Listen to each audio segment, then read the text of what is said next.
Good morning, everybody, and thank you all for being here. We're honored by the presence of so many world leaders, and it speaks to the importance of what Secretary Rubio and the team are working on to fix this critical minerals issue. And I just wanted to let you know that we're honored by your presence and certainly grateful for you coming to Washington for this very important conversation. I know there are a lot of very important discussions to be had over the rest of the day, and so I want to be relatively brief. First, let me say thanks to our incredible Secretary of State for putting this group together. Marco's doing an incredible job. And when he asked me to come and speak today, I said, man, this is your building. Why don't you come and give a speech? And he said, well, because I've got 5 jobs and you've only got 1. And so I figured I might as well do Marco a solid since he's also the archivist and the official White House florist and has a number of other jobs in addition to Secretary of State. So I'd kick us off and then he's going to take the reins from here.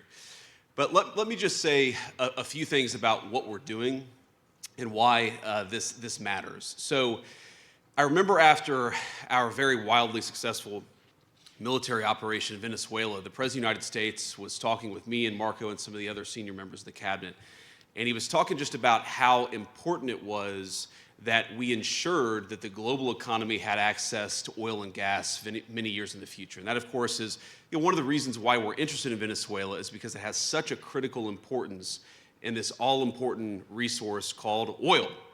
And as much as we talk about the modern economy, the digital economy, the high-tech economy, the president said something that was very, very important and I think should inform a lot of how we think about future growth, which is that as much as data centers and technology and all of these incredible things that we're all working on matter, fundamentally, you still have an economy that runs on real things. And there is no realer thing than oil. And I would add to that, there's no realer thing than critical minerals. And I think a lot of us have learned the hard way, in some ways, over the last year, how much our economies depend on these critical minerals. So every man and woman, I believe, in this room understands what we're confronting together today. And I say together, and that is very much something that is at the heart of Secretary Rubio's initiative, and as he said, at the heart of what we're trying to do all across the administration, is recognize that this is something where our alliances and our friendships can really help one another. We're all on the same team. We're all rowing in the same direction. I believe that in this room, we have close to 2/3 of the world's GDP represented, and so we have the capacity to make ourselves more independent, more self-reliant, and that's what we should be doing. Now, we know that today, the international market for critical minerals is failing. It's failing to create domestic markets or dignified jobs for our labor forces, and it's failing to keep our nation safe. Supply chains remain brittle and exceptionally concentrated. Asset and commodity prices are persistently depressed, driven downward by forces beyond any individual country's control. Now, how many times cumulatively have one of us or many of us in this room heard some variation of the story that I'm about to tell? A lithium mine, a gallium recovery center, you name it, is announced, sometimes with years in planning and financing nearly in place. Then overnight, foreign supply floods the market, the prices collapse, and investors pull out. The project stalls, and eventually the project dies on the vine. We've all seen it firsthand in all of our countries.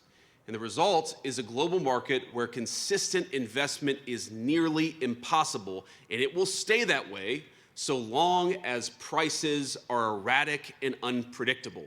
And that's one of the things that we want to work on with this initiative. Let's make the prices more predictable and less erratic so that we can support the domestic supply chains and the investment that makes those supply chains possible.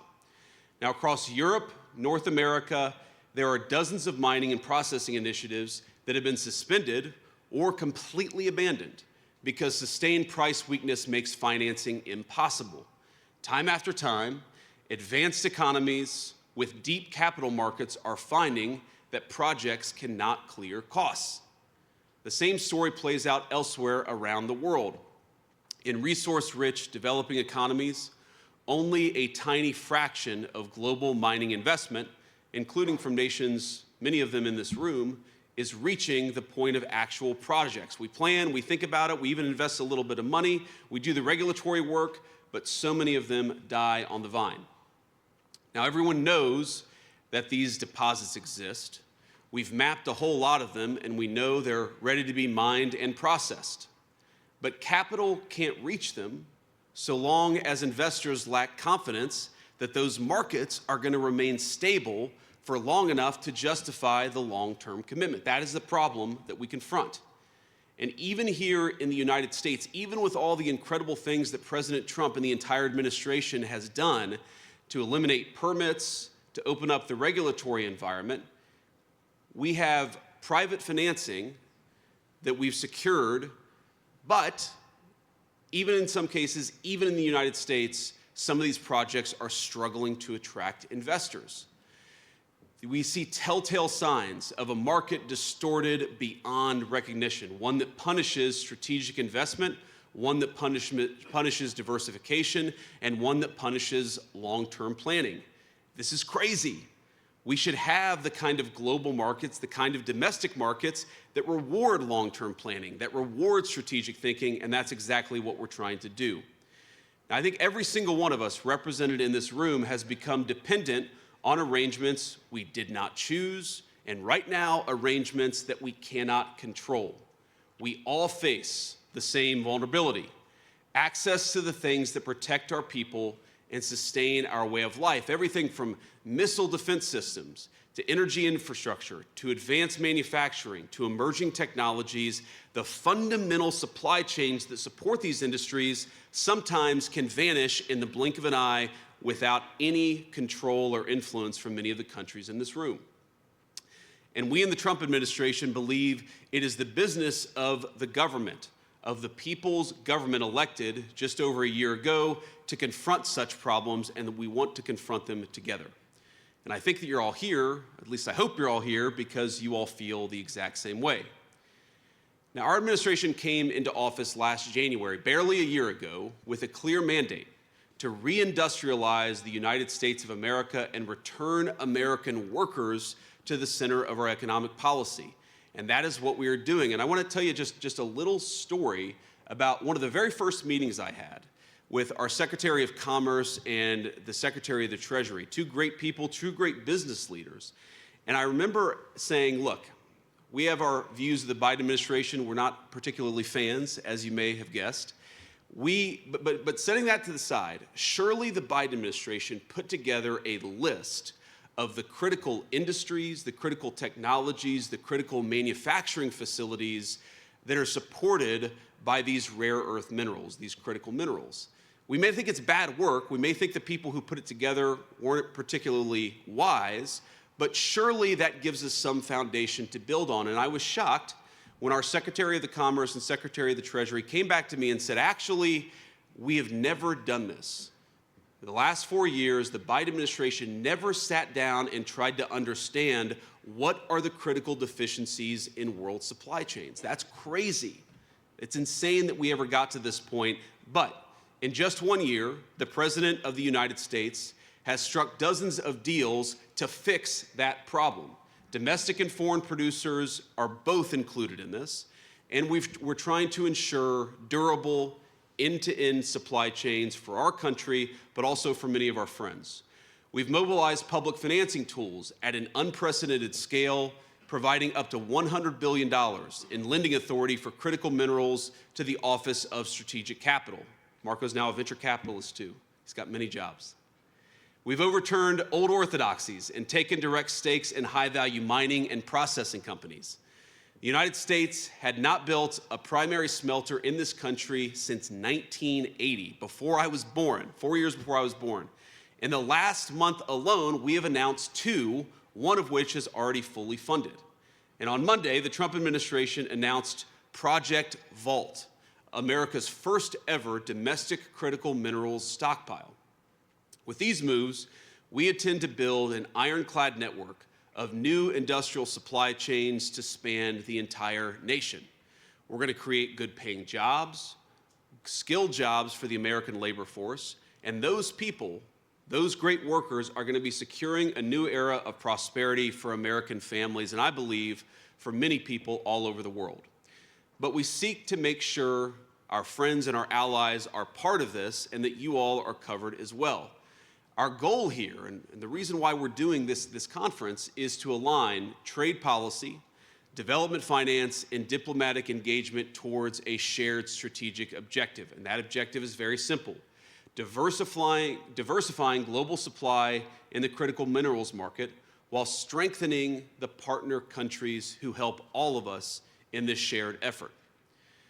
Over the past year, our administration has signed agreements, we have launched many joint initiatives, and we have committed extensive resources with many of you in this room, with many governments, and our work extends across disparate regions and all stages of the value chain. We've convened this ministerial in an effort to accelerate that shared work. So this morning, the Trump administration is proposing a concrete mechanism to return the global critical minerals market to a healthier, more competitive state. A preferential trade zone for critical minerals protected from external disruptions through enforceable price floors. We will establish reference prices for critical minerals at each stage of production, pricing that reflects real-world fair market value.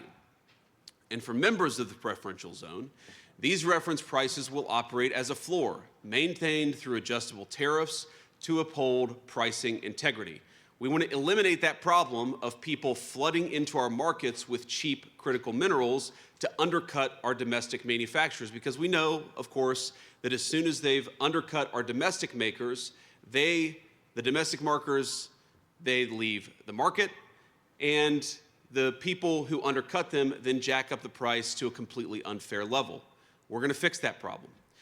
Together, we want members to form a trading bloc among allies and partners, one that guarantees American access to American industrial might while also expanding production across the entire zone. The benefits will be immediate and durable. Regardless of how much material flows into the global market, prices within the preferential trade zone will remain consistent. Over time, our goal within that zone is to create diverse centers of production, stable investment conditions, and supply chains that are immune to the kind of external disruptions that we've already talked about. For those of you who join, we offer you a necessary foundation for private financing and secure access to the critical mineral supplies your nation would require in an emergency or some other contingency. By regulating imports to preserve free and fair competition within the preferential trading zone, we will elevate our nation's miners and refiners, our investors and our producers alike. We are all on the same team, and we need to create the economic incentives that reward people for investing and building in our countries. Membership will be vital for developing economies seeking to expand mining capacity. And it'll be just as important for the advanced economies that rely on these materials to sustain their advanced industries, to sustain their growth and security. And I want to be clear with every person in this room. While we believe America's market is large enough to create its own critical minerals trading zone, this entire effort will be stronger and far more competitive if we build it together. So I'm pleased that so many of you here today have already signed on to this plan. Some of you have not. And for those not yet there, we hope that today's discussions will encourage you to finalize those agreements as quickly as possible. Now, I know you're going to be hearing from a lot of others in our administration, including our great Secretary of Rubio, I think really the greatest Secretary of State the United States has ever had, and other senior administrators in our team. And I know that Ambassador Greer, our great trade representative, will present further specifics about what he'll be negotiating, what we're calling the Agreement on Trade and Critical Minerals. Knowing Jameson, I know it will be a very productive session, and I know it will be a very detailed session. As all of you who know Jameson well, he is a guy who gets into the details because he knows that that's where the substance of an agreement can really be made. So I want to close, but before I do, let me just reiterate. We here, I think all of us, are friends. We've all spent many years describing this problem. Before I was ever in politics, I would hear politicians and global leaders talk about this problem. For too many of those years, we talked about it, but we refused to actually solve it. The framework before us is a change. It is a practical and enforceable approach to solving the problem, not just complaining about it. Many of you have helped us design it, and we're of course constructing it together in real time. So to those of you still on the fence, I say, let's move together. Before you is a chance to lead, to secure your nation's ability to build, to produce, to defend itself. What is before all of us is an opportunity at self-reliance, that we never have to rely on anybody else except for each other for the critical minerals necessary to sustain our industries and to sustain growth. So I propose that we come together and we shape a market worthy of the great men and women of our countries who depend on that market. Again, I want to thank you all for being here. I'm honored by your presence. The President sends his very best regards, and I look forward to everything that we're going to accomplish together. God bless you all and have fun today.